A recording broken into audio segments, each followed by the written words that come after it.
There are houses built to impress. There are houses built to sell. And then, once in a generation, there are houses built to outlive the people who commission them. Not just in concrete and steel, but in meaning.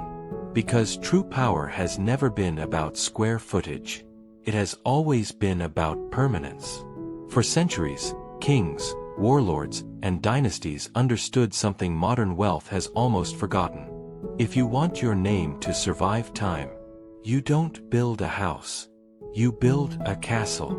A place that isn't just lived in. A place that becomes the physical symbol of a family's rise, dominance, and legacy. Stone fortresses once stood as the ultimate declaration of power. Massive walls. Watchtowers touching the sky. Moats separating rulers from the world outside. They were not subtle. They were not discreet. They were statements carved into the landscape. But the 21st century rewrote the rules of power. Today, influence doesn't always wear armor. Control doesn't need a throne room. And the new dynasties being built, in technology, finance, and global capital, are asking a different question. What does a castle look like in the year 2035? Not a museum piece. Not a medieval fantasy. But something far more ambitious. A fortress designed for the future. A residence that doesn't simply belong to a billionaire, but to a bloodline. Welcome to the Modern Castle 2035. A private estate designed with a single mission. To house not just a family, but 3 generations of a dynasty. Imagine approaching the property from above. A long private road cutting through acres of protected land. Dense forest shielding the estate from the outside world. Drones cannot see inside. Satellites catch only fragments. And then, slowly, the structure begins to appear. At first glance, it doesn't resemble a traditional castle. There are no medieval walls. No stone towers. No drawbridges. Instead, the architecture is sharp, minimal, and unapologetically modern. Massive monolithic volumes rise from the terrain like sculpted rock. Glass panels stretch across entire facades. Blackened steel frames the structure like armor. And yet, the inspiration is unmistakable. This is still a castle, just translated into the language of the future. The estate is designed across 3 primary layers, each one representing a different generation of the family. The founder's wing, the legacy wing, and the future wing. Together, they form a self-contained private world spanning more than 120,000 square feet. But the most striking detail isn't the scale. It's the way the structure commands the landscape. The entire complex sits elevated on a natural plateau. Cliffs protect 2 sides of the estate. A man-made reflecting reservoir surrounds the front perimeter, not for defense, but for presence. Water reflecting the structure like a mirror. A quiet reminder that power does not need noise. At the center of the property stands the great atrium. A vertical cathedral of glass and stone rising nearly 80 feet high. Sunlight pours down from a massive skylight above. Suspended walkways connect the 3 generational wings like bridges in a private city. Every visitor entering the estate experiences this space first. And that is intentional. Because this room isn't about decoration. It's about narrative. Every surface tells a story. Massive slabs of marble sourced from quarries older than modern civilization. Custom metalwork forged by artisans in Europe. A central sculptural staircase spiraling upward like a monument. This is where the dynasty introduces itself to the world. Not through words, but through architecture. Because real legacy is never explained. It's felt. The founder's wing occupies the western edge of the estate. This is where the first generation lives, the architect of the empire. The individual who built the wealth that made the entire estate possible. Unlike the rest of the castle, This wing is designed with an unusual restraint. Lower ceilings. Warmer materials. Private gardens hidden behind stone walls. It feels less like a palace and more like a sanctuary, because the founder's role is no longer expansion. It's preservation. Morning light enters the private study through a wall of glass overlooking the valley below. A desk carved from a single slab of dark walnut sits facing the horizon. This is where decisions shaping billions of dollars might still be made. But the space feels quiet, deliberate. The architecture almost whispering a reminder.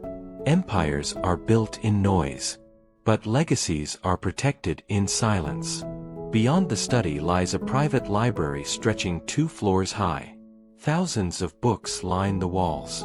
History, economics, strategy, philosophy, knowledge collected across decades.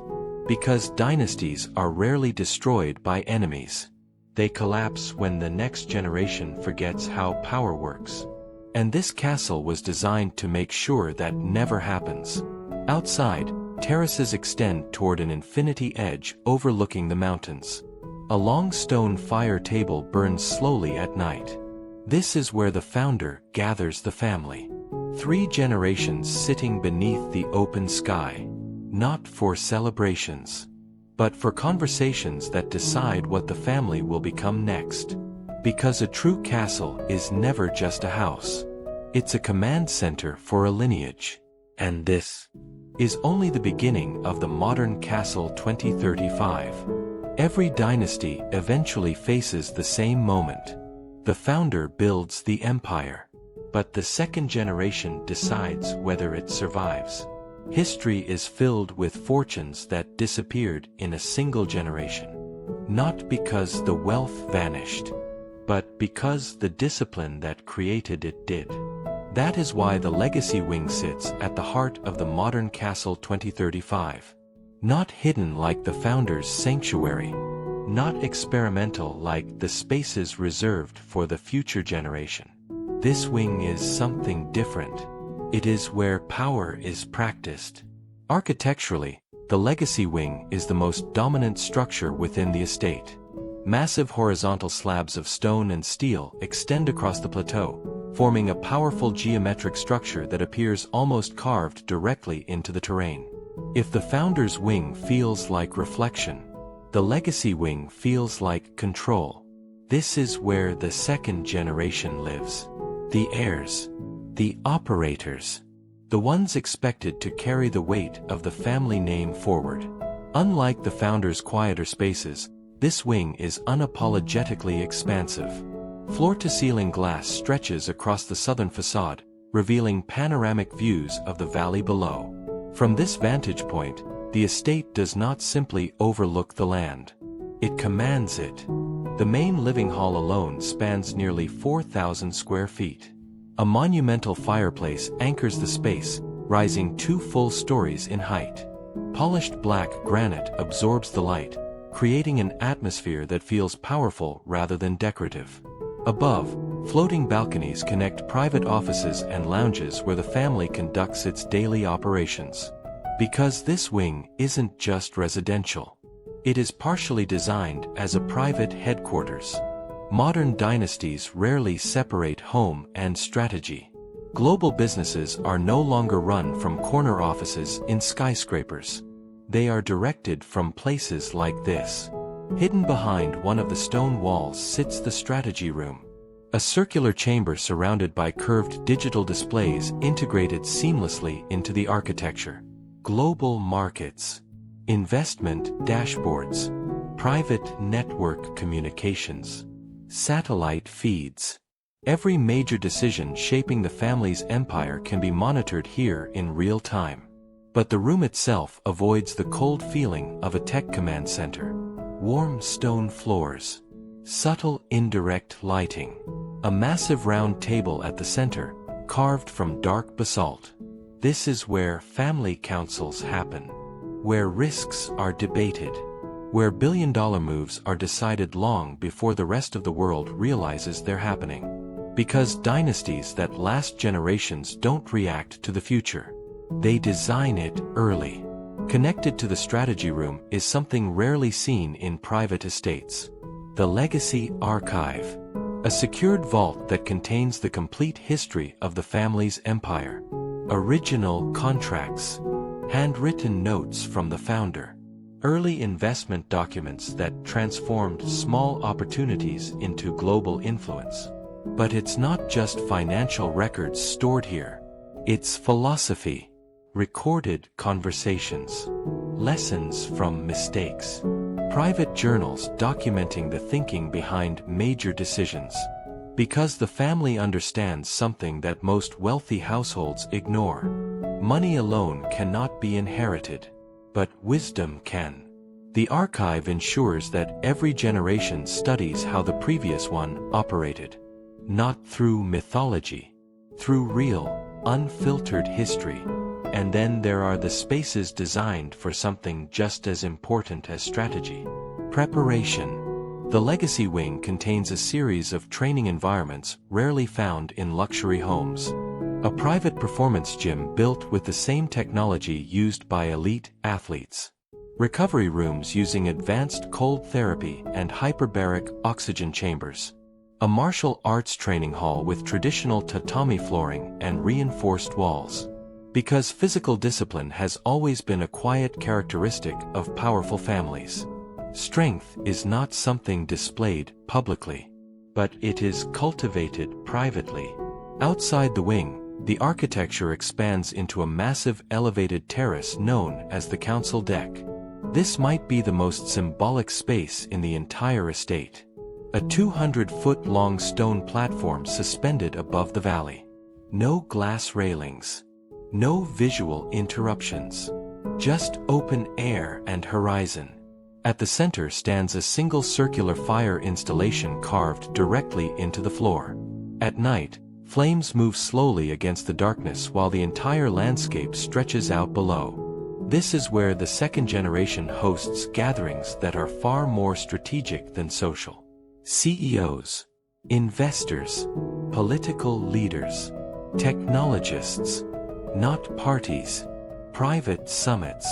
Because influence in the modern world rarely happens in boardrooms anymore. It happens in places like this, far from cameras, far from noise. Where conversations shape industries long before the public understands what is coming. And yet, despite all the power embedded within this wing, the architects designed it with one subtle reminder. Nothing here is permanent. The Legacy Wing connects directly to the final section of the estate. A structure that looks completely different from everything else on the property. Where the stone begins to dissolve into glass. Where rigid geometry softens into flowing forms. Where the architecture becomes lighter, more experimental, almost futuristic. This is the part of the castle that belongs to the third generation. The children who will inherit not only the wealth, but the responsibility of continuing the dynasty. The architects simply call it the future wing. Every great dynasty understands a brutal truth. The future will not respect the systems that built the past. Industries collapse. Technologies rewrite power structures. Entire economies transform within decades. What created an empire in one generation may become obsolete in the next. That is why the final section of the modern Castle 2035 was designed very differently from the rest of the estate. While the Founder's Wing honors the past, and the Legacy Wing manages the present, the Future Wing is built for something far more uncertain. Reinvention. Architecturally, the contrast is immediate. Where the rest of the castle relies on massive stone volumes and fortress-like geometry, the Future Wing feels lighter, almost floating above the landscape. Glass dominates the structure. Curved facades replace hard angles. Structural beams become thinner, more elegant, allowing the outside world to flow visually through the building. From a distance, it almost looks like the castle is gradually dissolving into transparency. As if the architecture itself understands that permanence in the future may look very different from permanence in the past. This is where the third generation lives. The children who will one day inherit everything. But this wing is not designed like a typical luxury family space. It is designed like a private ecosystem for curiosity. The central space is called the Innovation Hall, a massive open environment where traditional walls barely exist. Instead of rooms, the space is divided through floating platforms, glass partitions, and modular environments that can change shape depending on how the next generation chooses to use them. One section resembles a creative studio. Massive digital walls stretch from floor to ceiling, capable of visualizing architectural concepts, financial simulations, engineering designs, or entire virtual worlds. Another section functions as a private research lab. Workbenches, prototyping equipment, advanced fabrication tools that allow ideas to move from imagination to physical form within hours. Because the philosophy behind this wing is simple. If the first generation built wealth, and the second generation protected it, the third generation must learn how to create entirely new value, not just inherit the old systems. Beyond the Innovation Hall sits a quieter space known as the Thinking Garden, a massive indoor botanical environment where architecture nearly disappears. Trees grow directly through openings in the floor. Natural light pours in from a glass canopy above. Water flows through shallow stone channels that cut gently across the room. This space exists for one reason: stillness. Because creativity rarely emerges from noise. It appears in silence. The architects studied monasteries, ancient academies, and secluded temples while designing this environment. Places where history's greatest thinkers once spent long periods reflecting before creating ideas that reshaped entire civilizations. The family wanted the next generation to have access to the same kind of mental space. But the most symbolic feature of the future wing lies at the very top of the structure. A circular glass observatory known as the Horizon Room. From here, the view stretches endlessly in every direction. Mountains, forests, the distant glow of cities hours away. At night, the ceiling becomes transparent, revealing the full sky above. Stars, satellites, aircraft crossing silently through the darkness. It's an intentionally humbling perspective, because standing here makes one thing clear. Even the largest empire on Earth is incredibly small when viewed against the scale of the universe. The family gathers here only a few times each year. 3 generations. Founder. Successors. Children who will one day take control. And during those gatherings, the conversation is rarely about money. Instead, the discussion always returns to one question. What should this dynasty build next? Not what can be bought. Not what can be inherited. But what must be created. Because a dynasty that simply preserves wealth eventually becomes fragile. But a dynasty that keeps creating becomes unstoppable. As dawn rises over the landscape, light travels across the entire estate. First touching the glass surfaces of the future wing. Then moving across the powerful geometry of the legacy wing. Finally settling on the quiet terraces of the founder's wing. 3 architectural identities. 3 generations. 1 continuous story. The modern Castle 2035 was never meant to imitate medieval fortresses. It was designed to capture something deeper. The timeless human desire to build something that outlives us. Not just a residence. Not just an asset. But a physical symbol of a family's ambition, discipline, and vision. A place where children grow up surrounded by the evidence that greatness is expected of them. A place where strategy, creativity, and reflection coexist under one roof. A place that turns a successful family into something far rarer. A dynasty. And perhaps that is the real definition of a modern castle. Not walls. Not towers. Not gates. But a structure designed with a single purpose. To ensure that the story of one generation becomes the foundation of the next. Because, in the end, the most powerful architecture in the world is the kind that doesn't just house wealth. It protects legacy.